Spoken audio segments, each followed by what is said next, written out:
speaker is Chris Wysopal, and he will talk about data mining and a mountain of vulnerabilities.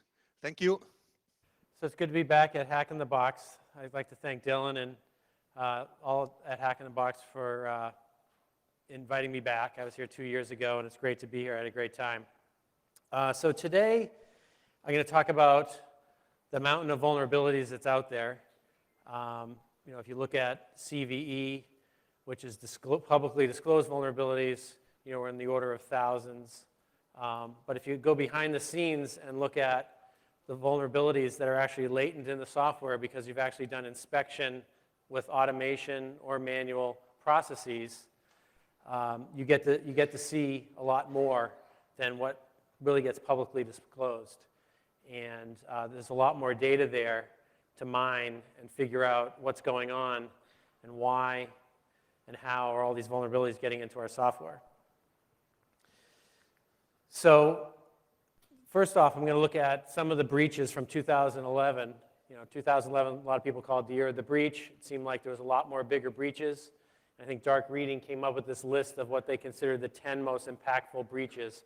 They weren't like by dollar amount or records. It was just, what seemed to be the impactful ones that really impacted people the most. And I went through the list and wanted to see what's the root cause. Because a lot of times we don't find out what the root cause of the vulnerability is. We just hear there was a breach, things were exposed, and the company doesn't really talk about it. And there are some of those here. If you look at Epsilon, WordPress, SciWorld, Steam, I'm still trying to figure out what happened, right? I send emails to people who might know, and if they're not going to disclose it, we just won't know what happened. And I think that's a shame because I think we can learn a lot from the mistakes that people make, so we can learn not to make them again. We do it with other places in society. When a building falls down or a plane crashes, we inspect it. We figure out what went wrong. Was someone negligent? Were things defective? Do we have to change our building processes? Do we have to change procedures? We don't really have a good model for that. So this is sort of my start at doing this, is just looking at the data out there, where they're coming from. What are causing the vulnerabilities? And so I looked at the 6 vulnerabilities the 6 breaches that we had data for, and 4 of them were application related. You probably remember Komodo, where a hacker, ostensibly from Iran, broke into the certificate authority right through their web interface. The interface they set up to do business with their certificate partners just went right through and found vulnerabilities in the web interface and made his own certificates and stole certificates that he shouldn't have had access to. If you look at RSA, that was obviously a spear phishing attack. We see that with APT. But we have to remember that the reason that worked was it wasn't APT, it wasn't spear phishing where someone did something like downloaded, installed some software. All they did was view a Excel spreadsheet with a Flash object in it, and there was a vulnerability in the Flash player. So sophisticated APT campaigns are going to use vulnerabilities and getting people to consume data to exercise those vulnerabilities in the apps. If you look at Sony PlayStation, it's still a little vague, but some of the stuff that Sony said led people to believe it was something running on their application server. And Citibank was a authorization error. Essentially, they used an ID embedded in the URL to decide which customer's record to display, and they didn't check to see if you were authorized to display that record. So it was really easy to just change the URL. I mean, this is like a 1998 style attack. I can remember when I first got into looking at web vulnerabilities, that was one of the ones I tried all the time. So, what's going on? There's still really simple things causing major breaches. So the question of the day is, who would release a product riddled with security problems simply to make money? and I didn't answer this, but the answer was pretty much every vendor out there. And that was an analyst, Andrew Hay, who covers the security space. And I think his point is, it's not every single vendor. There are vendors. Some of the major vendors work really hard at security. But I know that there's a lot of software vendors out there that do absolutely nothing. A lot of the smaller vendors out there, a lot of the websites out there do absolutely nothing. And they just don't seem to care. So building a secure application is not easy. Even educated developers make mistakes. I don't know how many of you knew I was involved with the Loft back in the 90s, but Mudge, Peter Zatko, had a rule. He said, if anyone codes a vulnerability, we're gonna cut off a finger. And in the release products that we did at the Loft, my hand would look like this. Okay? So I had 2 vulnerabilities in code that I wrote that got found by someone, were disclosed to us, and I fixed them. But I thought I knew what I was doing, right? One vulnerability was a buffer overflow in Netcat for Windows. The other vulnerability was I forgot to set the file permissions on sensitive data.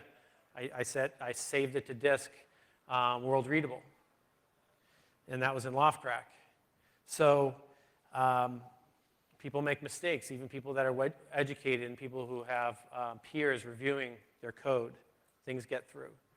But I think it's getting easier to write secure code because we have a lot of automation now that we didn't have when I was writing code at the Loft. We have static analysis. We have dynamic analysis or web scanning. And a lot of people still aren't using these techniques that are out there. And just from what I see with the different classes of vulnerabilities that we find for our customers and the amount we find, I think about 2/3 of the vulnerabilities out there could be found with automated techniques if people just use them. And the data I'm going to show today comes from over 10,000 applications that were scanned using automated techniques.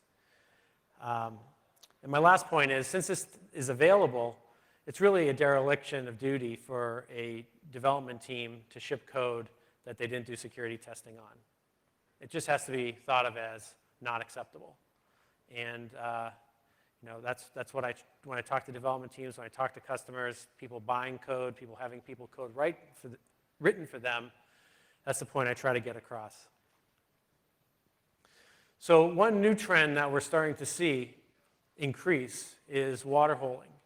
And RSA discovered a campaign called the Voho Campaign that happened over the summer. And they looked at how are these people getting in? How are they getting past the perimeter?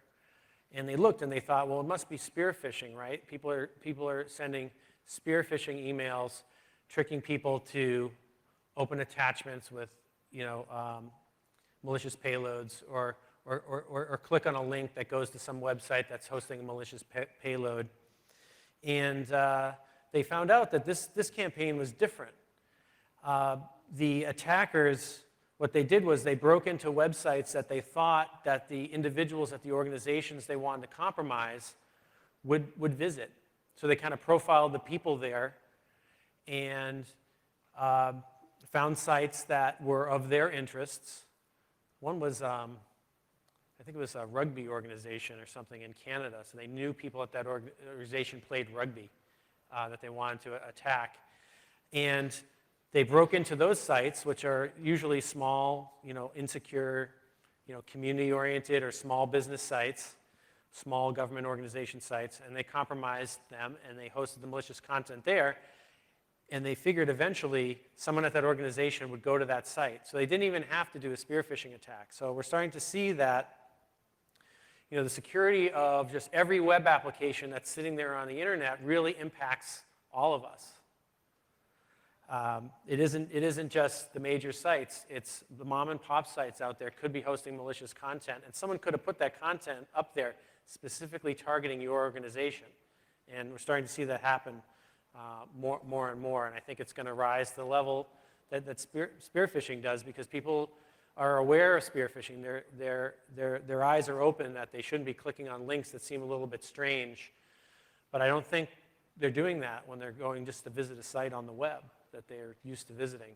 So, the attackers, you close one hole of getting that malicious payload onto that user's machine, and they're going to find another one.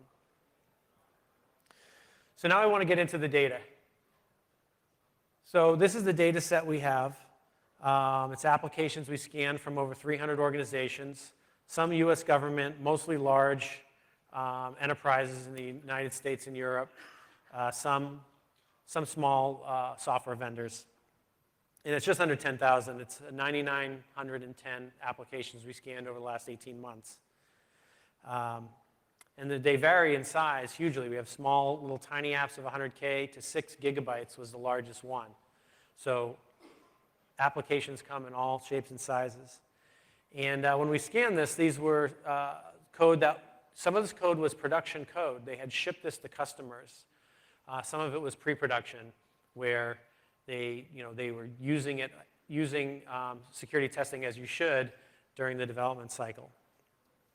And it comes from lots of different sources. Internally built code, the kind of code that an e-commerce company might build, a finance firm might build, or commercial code that people are building to sell, software vendors, to outsourced and open sourced. It was whatever our enterprise customers were concerned about finding vulnerabilities in. And so we just don't have the vulnerability data. That's the scan data, we call it, where line of code, the kind of vulnerability, but we have metadata about the application. What vertical? Was it finance? Was it software? Was it transportation? Was it media? We know how the software got produced. Is it something that was internally built or something they purchased? Assurance level, how critical did they think this piece of software was? And of course, the language and platform it runs on. So we have that metadata about all the applications. So when we find a vulnerability in the application, we can use that to look at some trends and slice the data and start to make comparisons. And then we have a lot of different application security metrics, which is what we report on outside of just the vulnerabilities. So counts, percentages, time it takes to fix things, holding the application up against external standards like OWASP Top 10 or CNCWB 25. So the data set here, you can see that most of it's internally developed code. 72% is built by the companies that are sending it to us. That 18% is code that's written by software vendors. And 9% is open sourced, and 1% is outsourced. It's interesting that we don't see a lot of code from outsourcers being security tested. My theory there is the outsourced contracts are very strong. They're like 10-year contracts. And so when the enterprise, say the bank, says, hey, I want to test this and have you fix the problems in the software, the outsourcer says, no, you can't do that. Or they say, oh, you can do it, but you're going to have to pay to get the vulnerabilities fixed. We put them in there for free, but you're going to have to pay to get them fixed. So when you have sort of those dynamics, people don't even want to know because they don't have the budget to fix them. And then down here is a breakdown by language family. So you can see the different languages that we're scanning. Java, by far, is the most prevalent language out there that enterprises use the software they're running. Followed by .NET, C++, PHP, Cold Fusion, Android, iOS, and J2ME, tiny little slivers. And it's not, we do have hundreds of mobile apps that we've scanned, and I have data on those. It's just that compared to Java and .NET, it's just totally dwarfed. So I want to explain the difference of the latent vulnerabilities versus vulnerabilities that are attacked.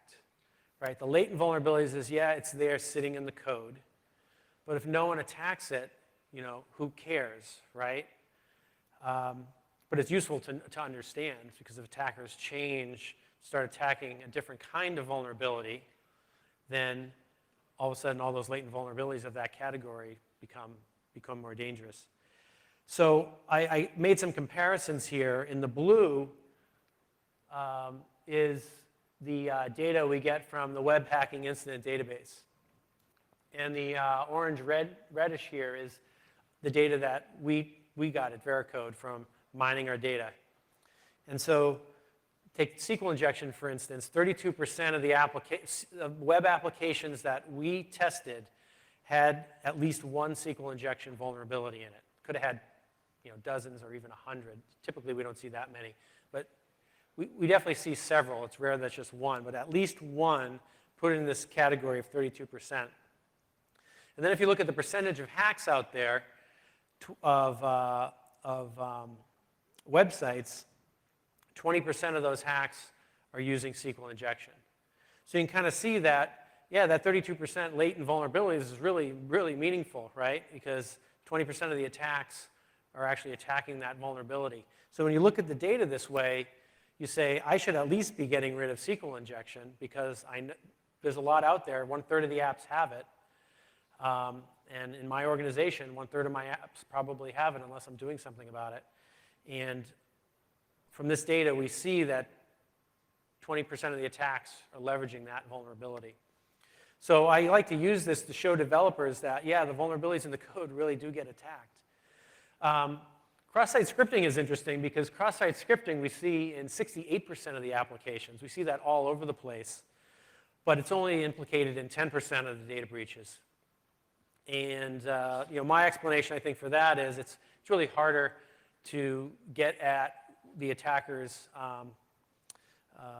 what the goal of the attacker is a lot of times with cross-site scripting. Only certain kinds of sites with certain goals of the attacker is cross-site scripting going to be as interesting as something like Sql Injection. And then it goes down from there. We see information leakage is all over the place. That's very common. That's when you're giving up data that the end user shouldn't see, like internal IP addresses and paths and version information. That's pretty common. That was implicated in 3% of the attacks. It's probably implicated in more. It's probably more of a reporting issue. I know when I'm pen testing, I love those information leakage vulnerabilities to help me find other things.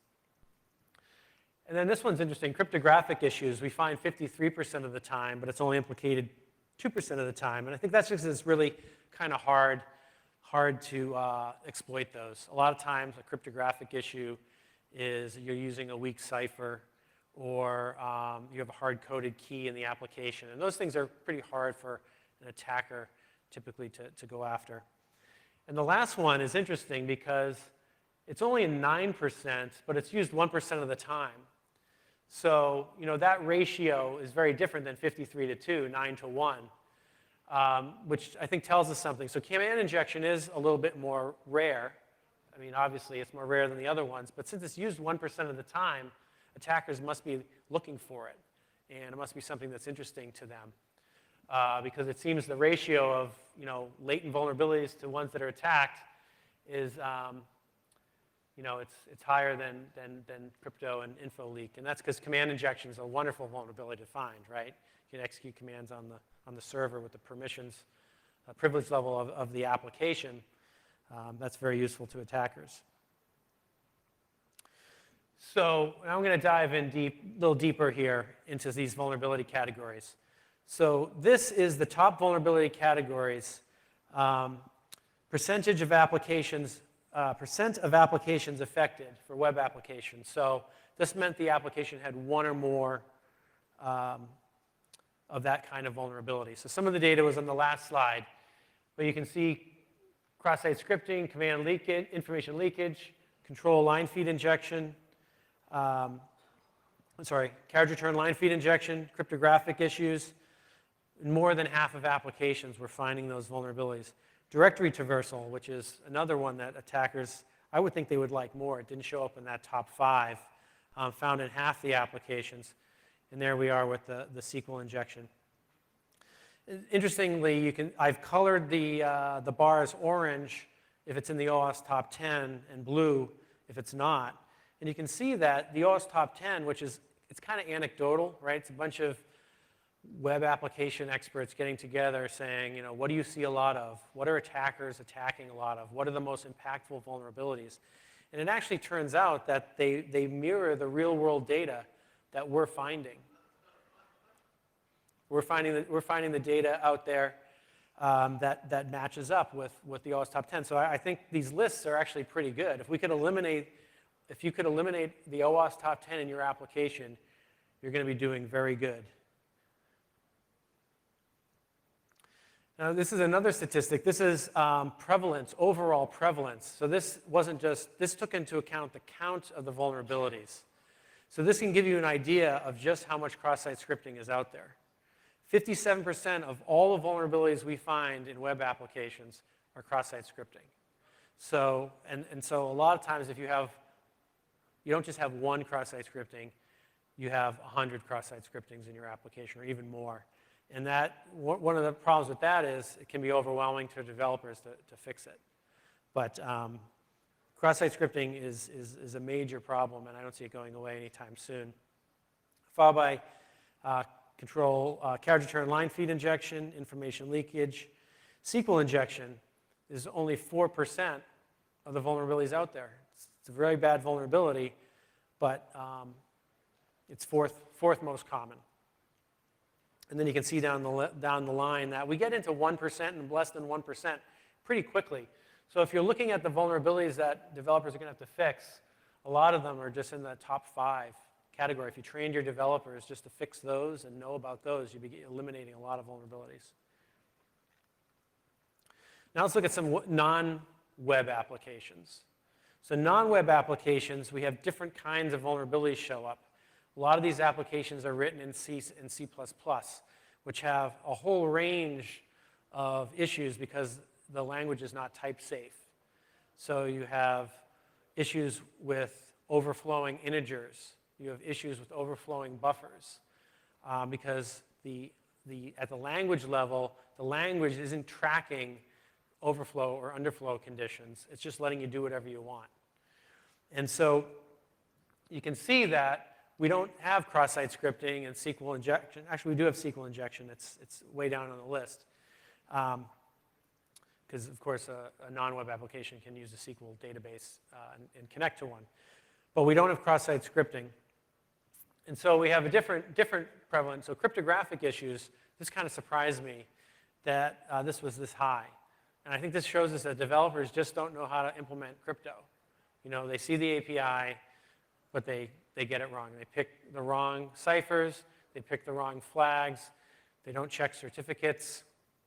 They embed keys in their applications and think that that's fine. So if attackers were to start learning more about crypto, I think we'd be in a world of hurt. But as we saw from the earlier slide, they just don't seem to be going after that stuff. Directory traversal, very common. Error handling, information leakage, potential backdoors. And then we get into sort of the unique things for non-web applications like buffer management errors. We see command injection is a lot higher. We see numeric errors, a new category. So we got a lot of new categories here for non-web applications. So this is the percentage that was affected by these. So for instance, 14% of the non-web applications have buffer overflows in them, which is a very, very problematic vulnerability.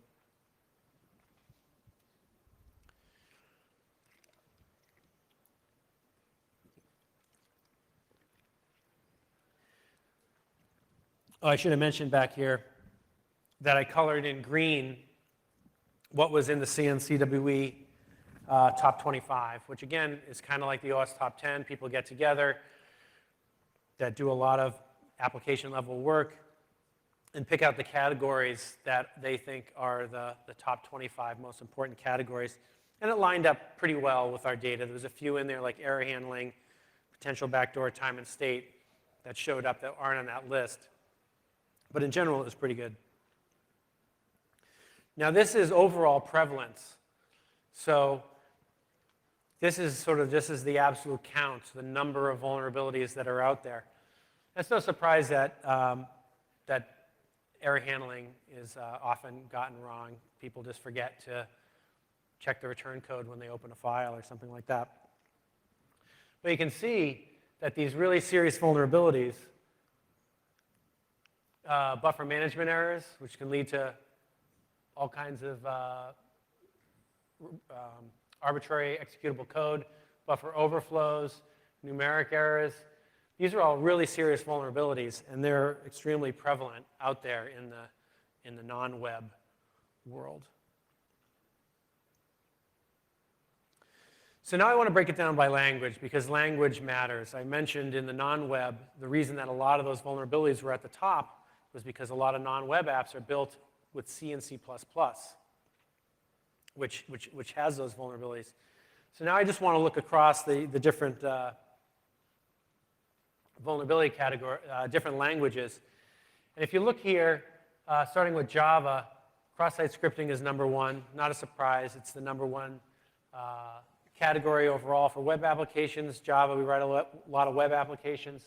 Then we got control line feed injection, information leakage.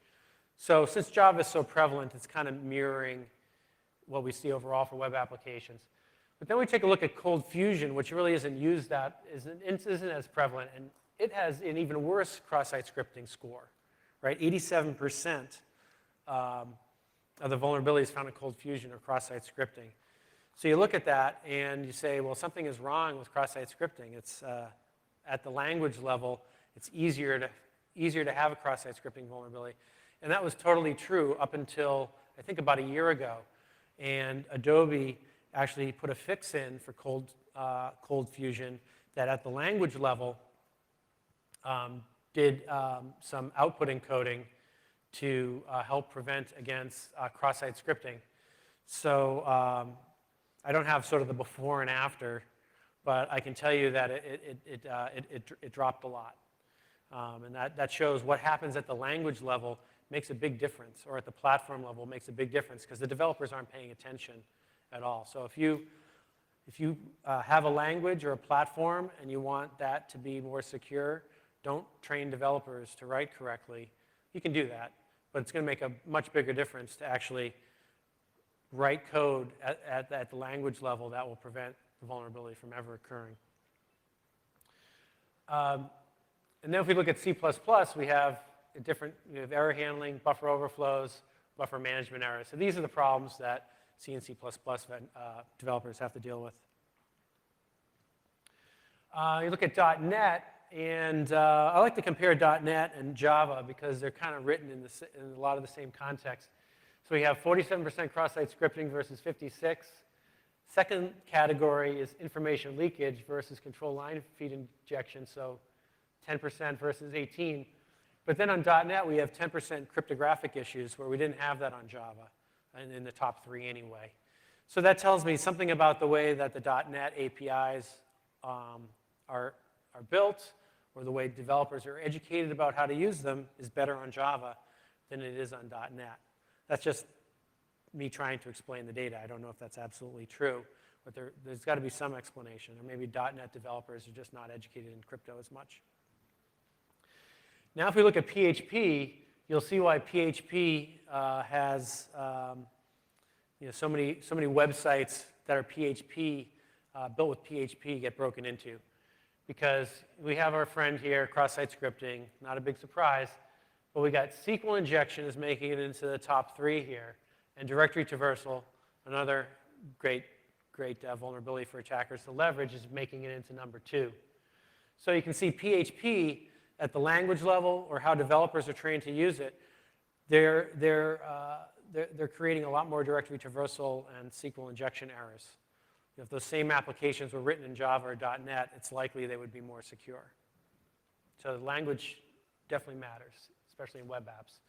And then here we have Android. Just to see, Android is a completely different, right? We're talking about a mobile platform. It's using Java, but the vulnerabilities are different than Java. We're getting a lot of crypto issues. We're getting 44 versus didn't make it to the top 3. Control line feed injection was about the same, maybe higher, and then information leakage. But number 1 is crypto issues. And I can tell you what that is. The number one issue we find is, well, there's actually two, is developers on Android versus their counterparts on making, say, enterprise Java applications. You're writing in the same language, but the errors are different, which is interesting, right? So it's what kind of apps are people writing? And crypto errors turn up very high. And we see that developers are embedding keys into their application, and they're also implementing SSL incorrectly. They're doing things like turning off certificate validation. And so, you know, I think education can probably help there. So now if we look at by the supplier of the application, so someone built the application that the ultimate end user is running. And if the supplier is internally developed, that's the enterprise built it for themselves. That's the e-commerce site building their own app, or the financial firm building their own applications. Then we have commercial, which is the customer is purchasing the application they're running. Open source, that's self-explanatory, right? They're just downloading an open source application, and then outsourced. They're paying someone else to build a custom app for them. And I thought it was interesting to look across these different supplier types to see if there are different kinds of vulnerabilities coming from different supplier types. So is there going to be a difference whether you're buying an app or using open source? And if you look at cross-site scripting, it's kind of interesting. It's kind of number one everywhere again. But for outsource, it's a little bit lower. Really don't have an explanation for that. One of the problems with the outsource is the sample size is really small. We only had about 1%, so it's only about 100 applications. But then if you look at something like SQL injection, we see that it's about the same, 4%, 3%, 3%, but there's a lot more vulnerabilities above SQL injection in commercial code, and there's a little bit more in the open source code. And if you look at directory traversal, this one was the most interesting one because it seemed like the most varied across, where it was only 3% in internally developed, goes to 6% in commercial, and then open source has 13% directory traversal. So I don't really have a good explanation for that, but I mean, these are sample sizes of hundreds and hundreds and even thousands of applications. And we're seeing a very distinct difference between internally developed code and, say, open source code for some categories. Buffer overflows only shows up in commercial code. That's probably because most internally developed code is not written in C and C++. But I thought it was interesting that it didn't show up in the open source code. You know, there's a lot of C and C++ open source applications out there. Why is it showing up? You know, add these together, 7% of the vulnerabilities are buffer management, buffer overflow type issues in commercial code, and it's less than 1% because it doesn't even show up here in open source code. So that was another very distinct difference. I don't know if the open source guys they understand how to manage their buffers better. I'm not sure why that's happening, but that was another distinct difference. So then I decided to look across industry. So this is the industry that's running the software. So it could have came from anywhere. They could have built it themselves, could be open source, could be commercial. And they're running the code. And you can see that if we look at the government, and this is mostly US government, we have 40% of their applications, or 40% of their vulnerabilities are SQL injection, versus 29 for finance and 30 for software. So if you're going to break into a government app, I guess use SQL injection. But you know, it tells me something, that they're willing to accept more risk of this vulnerability that is obviously used very, very often by attackers. It was 20% of the web attacks, most common web attack. And government's accepting more risk. So this tells me government's application security testing is more broken than anyone else's. I think that was the only pattern I saw that I could make any significant differences But this stuff will all be in the PDFs distributed, and you can dive into the data a little more yourself. So let's talk a little bit more about developers, because we're going to pile on to developers, right? So I looked at the data and wanted to see if there was any trends, because we have data that this data goes back 18 months. And actually 2 years, almost 2 years here. And wanted to see if there's any trends. Is all the hype about web applications getting broken into sinking into different organizations? And so we looked at cross-site scripting and the percentage of apps that were affected, and it actually turns out to be flat, right? It looks like it's going up a little bit, but we computed the p-value, which shows if it's statistically significant or not. And there wasn't a significant trend here. So pretty much we're holding steady with cross-site scripting, right? We're using the same languages, we're testing apps the same way, developers are trained just about the same, and cross-site scripting is staying the same. We can expect probably 67% or something of apps to have cross-site scripting next year, and perhaps the year after. Well, one thing that was really interesting was the word is out, it seems, on Sql injection. We did the p-value, and statistically, this trend is significant. And it starts here at about 39%, and it goes over to here at 32%. So it's gone down 7% over about 2 years, which is significant. And this gives me hope, right? It gives me hope that all the talk about Sql injection and demonstrating to developers how easy it is to do breaches is sinking in. And development organizations are saying, we should be at least testing for Sql injection, at least fixing this.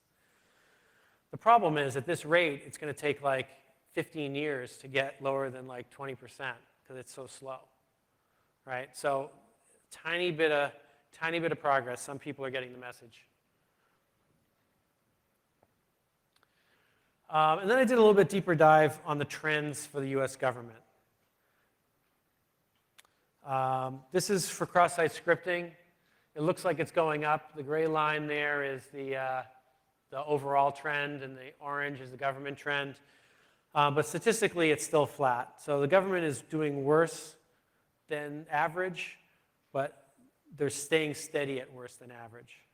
They're not getting any worse, whatever consolation that is.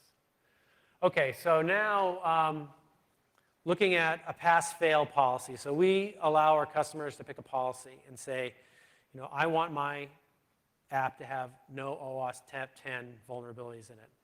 And we can do automated testing, we can do manual testing.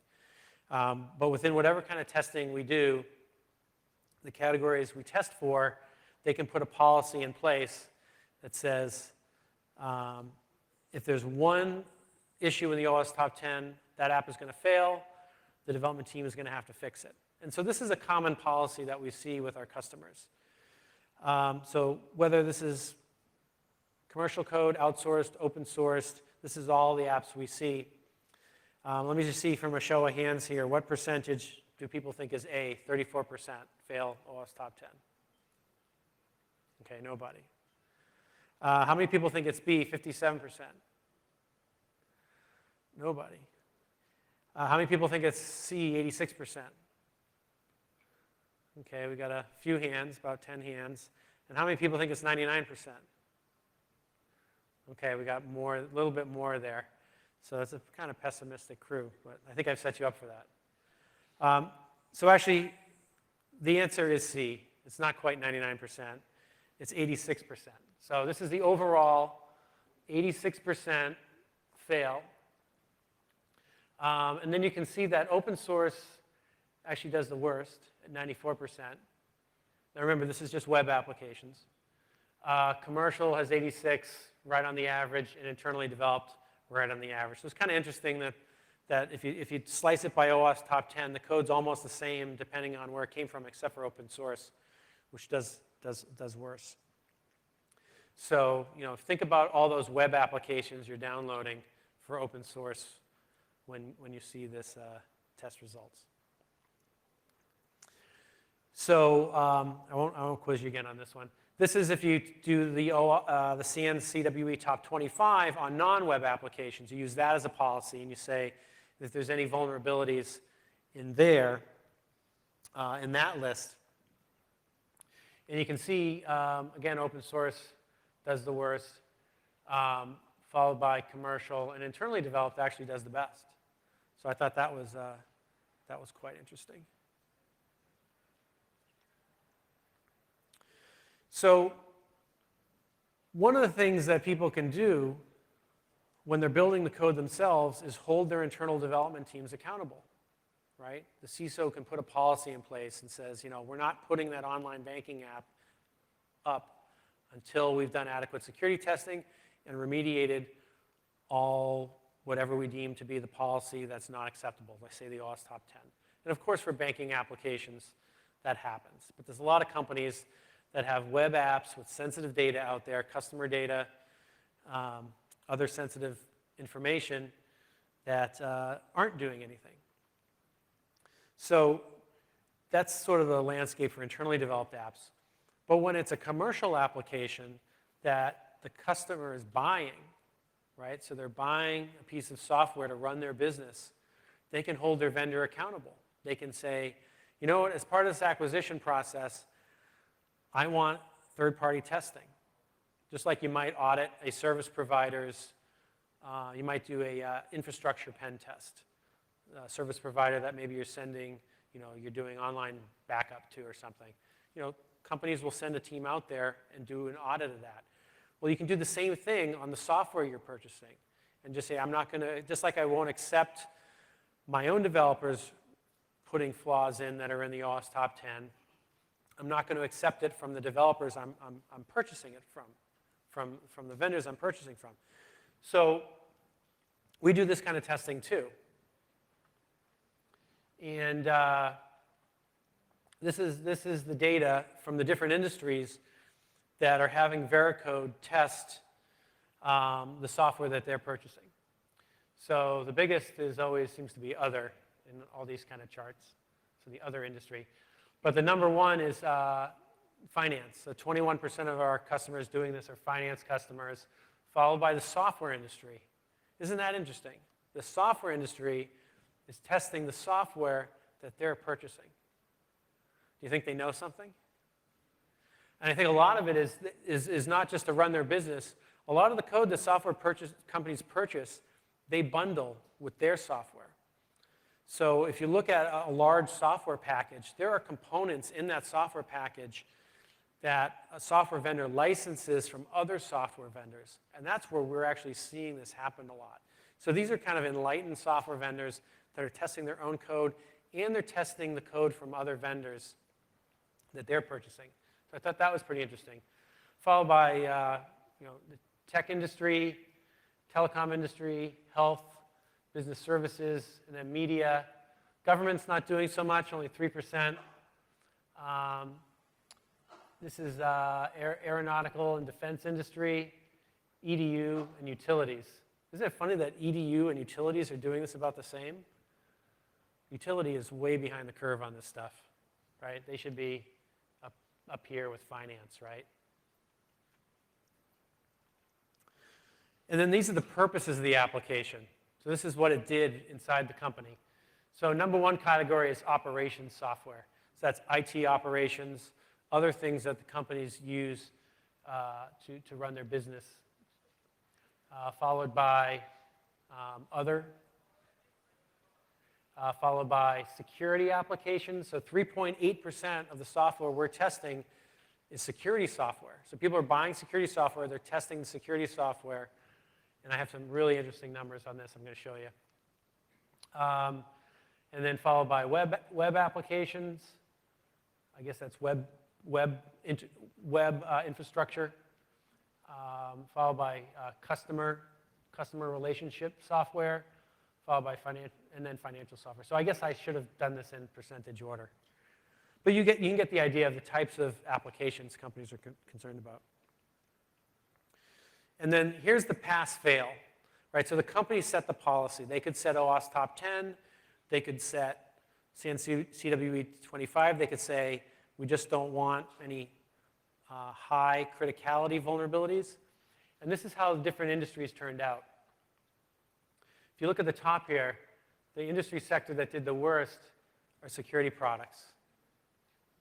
Only 26% of security products passed whatever the purchaser's policy was. Contrast that to financial, which had 58% passing. So security software is much more vulnerable than financial software. Think about that for a minute. And then the next category was operations. So this is other software that's running IT infrastructures. This is like ticketing systems and log management software and software that's dealing a lot of times at an administrative level on the system. Second worst code.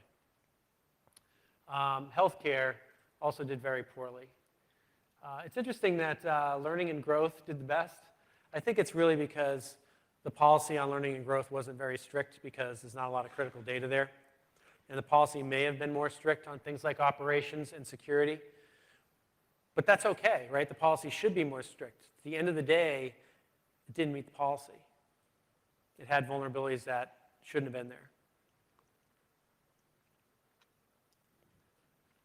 So then we looked at all the different software vendors and we broke it down as public versus non-public, and then we broke the companies down by revenue. So I had an interesting blog back and forth with Marianne Davidson, the CSO of Oracle. And she wrote this long thing that basically said, you know, what Veracode is doing, it's okay for small vendors. Because small vendors, yeah, they write crappy code, and they don't know much about security. But Veracode's really bad for big vendors. Big vendors don't need to be held accountable. You should just trust big vendors because we all have application security programs, right? We do a good job, and we got this under control. So these charts are because Marianne basically said, you know, she made a statement, and I wanted to say, well, let's look at the data. Right? Where are you backing this up from, Marianne, right? So look at public versus private companies. Pretty much the same. These are whisker charts, so this is the median, and this is two standard deviations wide. Looks pretty much the same to me. So being a private company, which is typically smaller than public companies are typically bigger, we slice the data that way, we saw absolutely no difference in our data set. And then we looked by the revenue of the organization from your smaller software company, less than 50 million, all the way up to your mega software companies with revenues over $1 billion. And look at this, it's almost exactly the same. The standard deviation is almost exactly the same.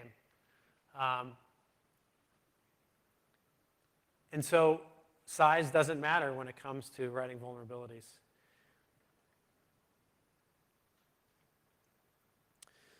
So now I have some data on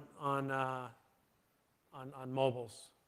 This is the trend, right? All the applications that used to be client server and desktop over 2000 to 2010, you can do almost all of those things on the web now, right? People built web applications to supplant all that desktop stuff.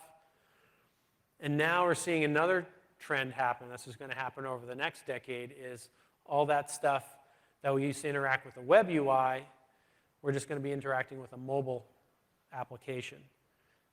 Which is interesting, right? It really kind of changes the paradigm. It changes the risk model, the threat model. It changes the kind of vulnerabilities. We got new operating systems.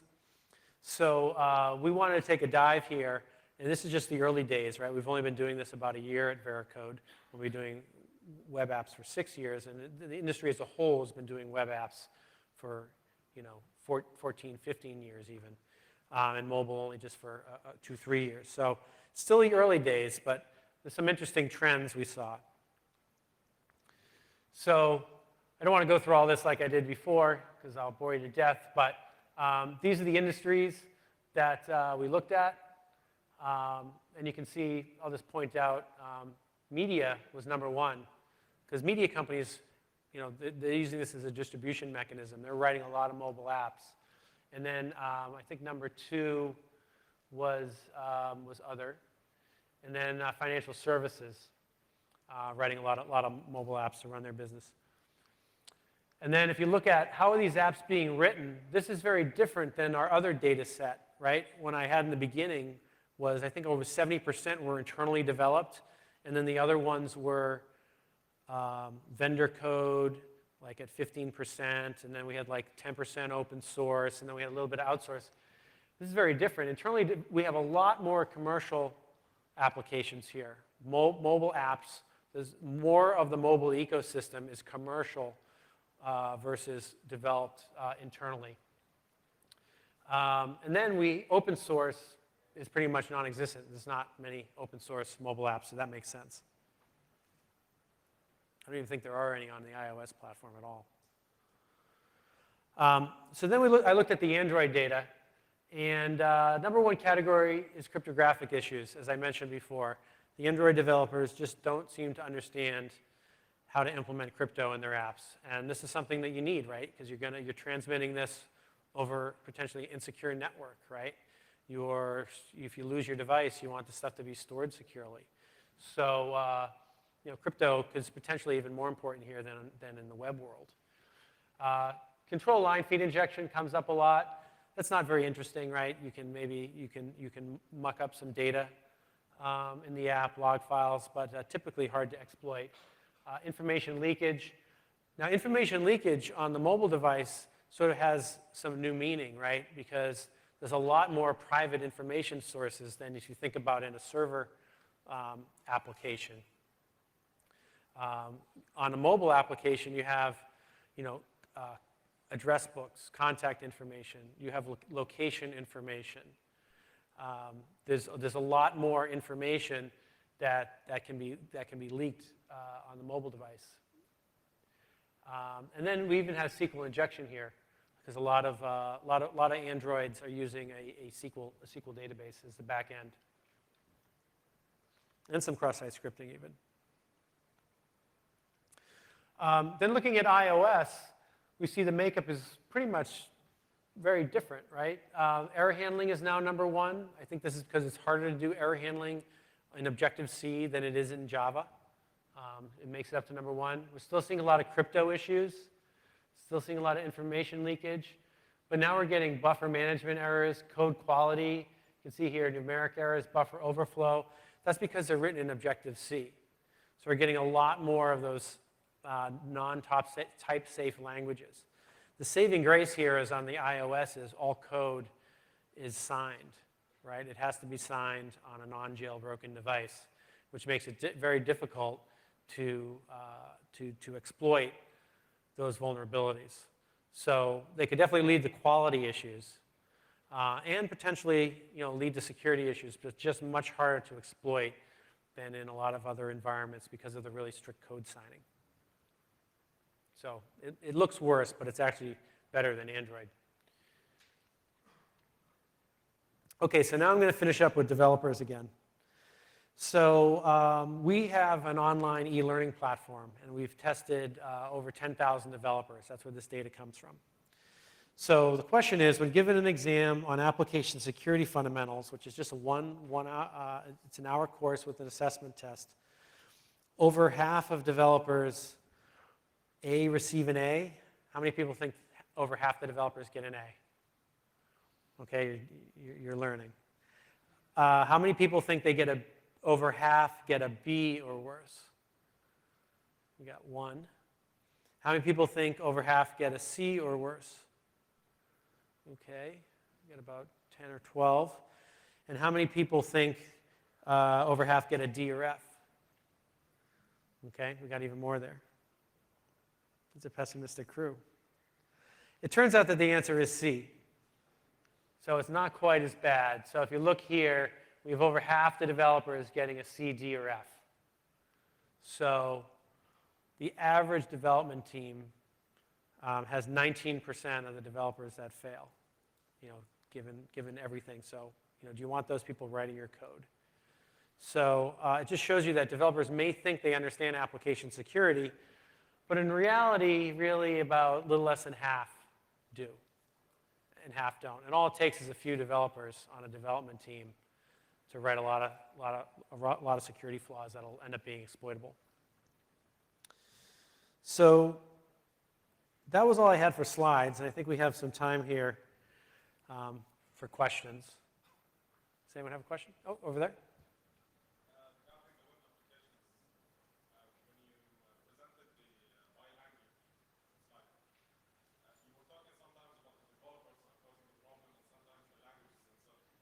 Yep.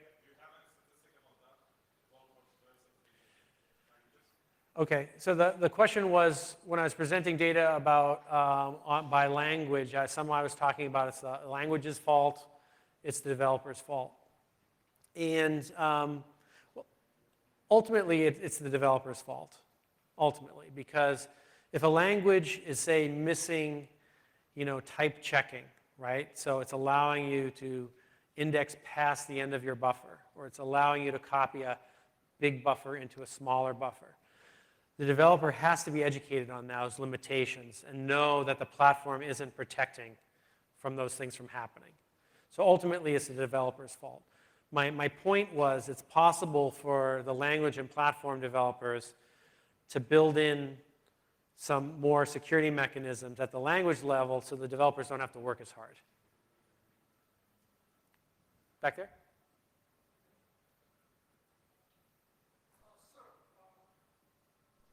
Right. I'd like to make a statement of contribution rather than a question, and I hope that I'm correct, and if I'm wrong, please. Sure. I've been in application security for some time, and I find that a lot of the problems are more due to operational issues. For example, your last slide, I would claim that half the developers, this one? yes, can get an A in application security. They know, but actually doing it, a lot of them will get an F. So a lot of it has this, I'll get back to you. They never get back to you and get a blue screen. Or we don't have budget for education and training. Or it's nobody's problem. Network security doesn't care about application. Application don't know what security is. And I see that, correct me if I'm wrong, everyone has the best. No developer goes to work intending to write bad code. But a lot of operational issues make things don't happen. You have 12 months to write some software with 3 months for QA, but 11.5 months later, you're still writing the software. So the hell goes to QA, or QA goes to hell. That kind of a situation.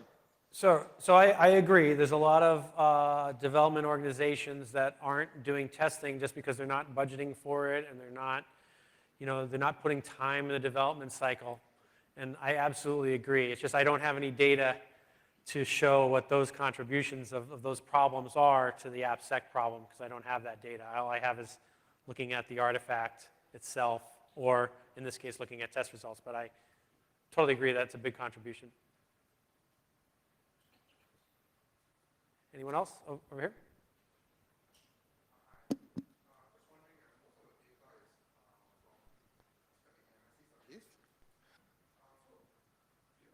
Taking account the bias for issues like cross-site scripting and Sql injection, that they are resolved by frameworks, because a lot of modern frameworks and libraries take care of these issues, and the flaw may be in the code itself, but it has absolutely no effect. So yes, there is a bias to our testing, right? If we don't look for an issue, we don't find it. The majority of this data is from automated testing. It is static and dynamic testing. We do have manual test results in there, but I think it's probably less than 1%. I should have the pie chart. I don't have the data on the top of my head, but I would say probably a little over half is static, and then lesser is dynamic, and then manual is a small slice. So you may have noticed there wasn't a lot of issues there that could be found only with manual techniques, business logic, authorization issues, or a lot of the authorization issues. So I think if we had a lot of manual data, you would see some other vulnerability categories maybe rise up. But I still don't think that those would come anywhere close to some of the other issues, just because they're so prevalent both in applications affected and in the quantities of them. So there is a bias, but I don't think it's overwhelming that it would, all of a sudden we'd see authorization as number 5 on the chart. I don't think that would happen. Right? If I build automated tool like hundreds of SQL injection, but if I actually do a pen test on it, it's a false positive.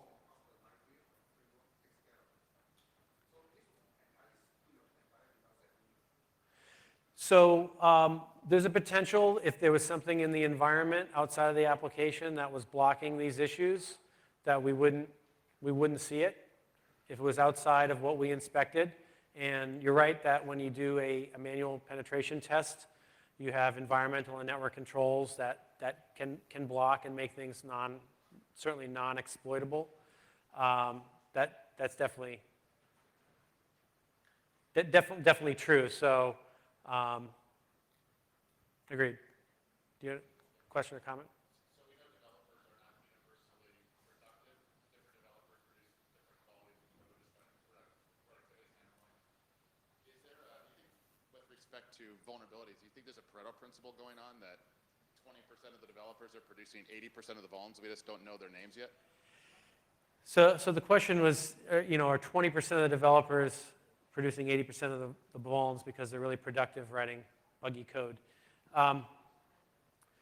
It's likely, and I would love to be able to do that. I would love to be able to correlate, the developer who wrote the code with the vulnerabilities, and then also look at what education that they'd had, and try to mine the data that way. But I just don't have that data. I know, like hooking into the source code control system can help with a lot of new code that's just being written.